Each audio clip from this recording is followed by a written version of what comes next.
Assalamualaikum warahmatullahi wabarakatuh.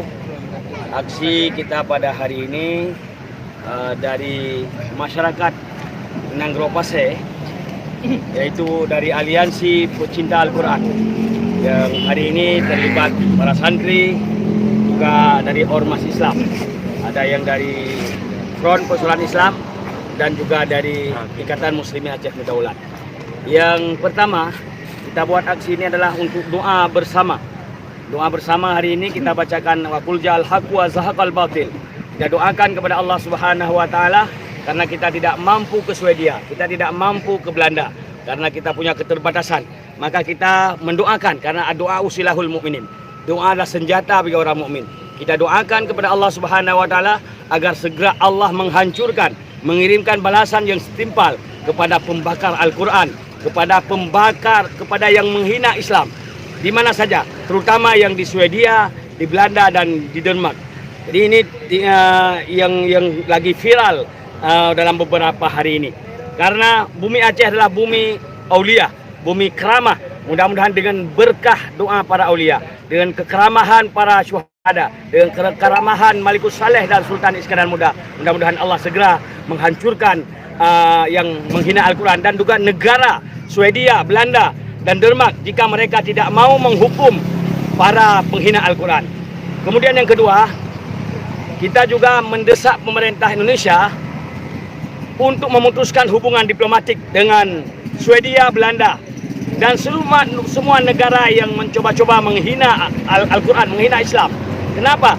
Karena Indonesia adalah negara yang berketuhanan Yang Maha Esa, dan Indonesia adalah negara yang diperjuangkan dengan kalimah takbir. Indonesia yang diperjuangkan oleh umat Islam.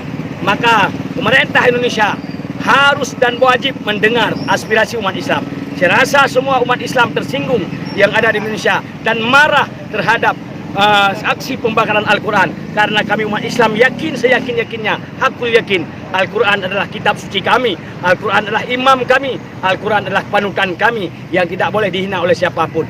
Kemudian yang ketiga, kita harapkan kepada pemerintah Aceh, kepada DPR Aceh, kepada DPR Kota Lusmoy untuk menyampaikan aspirasi umat Islam kepada yang pertama kepada pemerintah Aceh, kepada Gubernur Aceh agar disampaikan kepada Presiden agar Presiden mengambil tindakan tegas adalah untuk memutuskan hubungan dengan negara-negara pembakar Al-Quran atau dengan negara-negara yang membiarkan orang-orang yang menghina Al-Quran. Kemudian untuk mengusir Kadubes Swedia, Belanda dari Indonesia. Kemudian terakhir, kami juga menyatakan sikap bahwa jika Belanda masih melindungi yang menghina Islam, menghina Al-Quran, kami rakyat Aceh sangat marah. Belanda masih punya sejarah hitam di Aceh karena nenek moyang kami, para moyang-moyang kami dibunuh dulu oleh Belanda, diperangi oleh Belanda, dirampas hartanya. Mereka sekarang masih meninggalkan kuburan nenek mereka di Aceh. Jika mereka menghina Al-Quran, membiarkan penghina Al-Quran, maka jangan salahkan rakyat Aceh jika menggali, membongkar seluruh kuburan-kuburan nenek Belanda atau orang-orang Belanda yang ada di Aceh dan dibuang ke laut. Itu jangan salahkan. Kemudian yang terakhir, kami perlu menyatakan kepada pemerintah Indonesia, ketahuilah wahai pemerintah Indonesia, wahai Presiden, wahai DPR, adanya Indonesia adalah dengan adanya Aceh. Kemerdekaan Indonesia diakui oleh dunia karena masih ada Aceh yang berdaulat. Maka jangan coba-coba membiarkan penghina Al-Quran baik di Indonesia maupun di negara lain. Artinya Indonesia harus mengambil tindakan tegas.